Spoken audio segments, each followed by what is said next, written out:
Geçen bölümün sonunda devlet kazandı sandın değil mi? Ben de ilk okuduğumda öyle sanmıştım. Sonuçta mahkeme kararını verdi. Start Oil parçalandı. Gazeteler bunu manşet yaptı ve herkes aynı şeyi söyledi. Rockefeller bitti.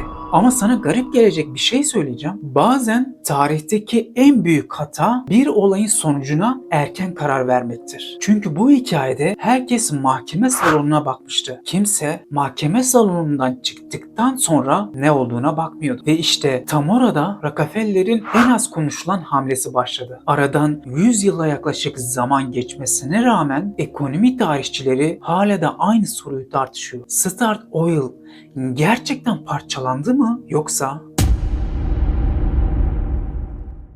1911'de verilen kararın ardından Standard Oil resmen parçalandı. Bir zamanlar tek çatı altında bulunan dev yapı artık onlarca farklı şirkete ayrılmıştı. Dışarıdan bakıldığında amaç yerine ulaşmış gibi görünüyordu. Tekel sona ermişti. Rekabet geri dönecekti. En azından insanlar buna inanıyordu. Fakat perde arkasında sessizce işleyen başka bir gerçek vardı. Mahkeme, şirketin yapısını değiştirmişti. Ama yıllar boyunca kurulan ilişkileri, yatırım ağlarını ve ekonomik etkisini tek bir kararla ortadan kaldırmak mümkün değildi. İşte tam bu yüzden bazı tarihçiler bu kararı bir son olarak değil, yeni bir dönemin başlangıcı olarak değerlendiriyor. Rockefeller ise bütün bu süreç boyunca alışık olduğu şeyi yaptı. Konuşmadı, manşetlere cevap vermedi, zafer ya da yenilgi ilan etmedi. Sadece bekledi. Çünkü o, kısa vadeli tartışmalardan çok uzun vadeli sonuçlarla ilgileniyordu ve zaman ilerledikçe insanlar dikkatlerini mahkeme kararından başka yönlere çevirmeye başladı. Fakat rakamlar sessizce farklı bir hikaye anlatıyordu. Öyle bir hikaye ki Rockefeller'ın gerçek mirasının hiçbir zaman sadece Standard Oil olmadığını gösterecekti. İnsanlar bir hataya düştü. Standard Oil'i Rockefeller sanıyorlardı. Oysa Rockefeller'ın asıl başarısı bir şirket kurmak değildi, bir sistem kurmaktı. Ve sistemlerin ilginç bir özelliği vardır. Onları ayakta tutan şey tek bir bina değildir, tek bir logo değildir, tek bir isim de değildir. Doğru kurulmuş bir sistem. Onu kuran kişiden bağımsız yaşamaya devam eder. Rockefeller bunu yıllar önce anlamıştı. Belki de bu yüzden mahkeme kararından sonra panikleyen biri olmadı. Çünkü o neyin gerçekten değerli olduğunu herkesten iyi biliyordu.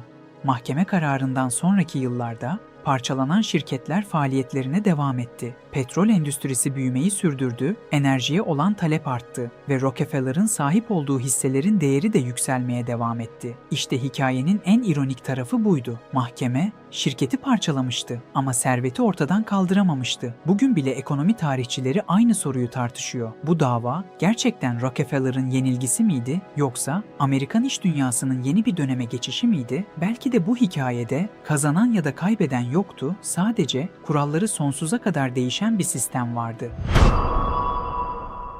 Rockefeller bir gün öldü. Start Oil ise çoktan tarihe karışmıştı. Ama ilginç olan ikisi de tamamen ortadan kaybolmadı. Çünkü bazı insanlar yaşadıkları dönemle hatırlanır. Bazıları ise kurdukları sistemle. Rockefeller'in adı halen de ekonomi kitaplarında geçiyorsa bunun nedeni yalnızca ne kadar zengin olduğu değil, modern şirketlerin nasıl büyüdüğünü, nasıl yönetildiğini ve gücün nasıl inşa edildiğini değiştiren isimlerinden biri olması. Fakat bütün bunlar bizi kaçınılmaz bir soruya götürüyor. Arada 100 yılı aşkın zaman geçti. Dünya değişti, petrol değişti, şirketler değişti. Peki Rockefeller bugün yaşasaydı günümüzdeki zengin insanlardan daha da mı zengin olurdu? Yoksa onun kurduğu servet modeli hala hiçbirinin ulaşamadığı bir seviyede mi kalacaktı? İşte bir sonraki bölümde Rockefeller'in serveti bugünün dünyasında yeniden hesaplayacağız. Seriyi kaçırmamak için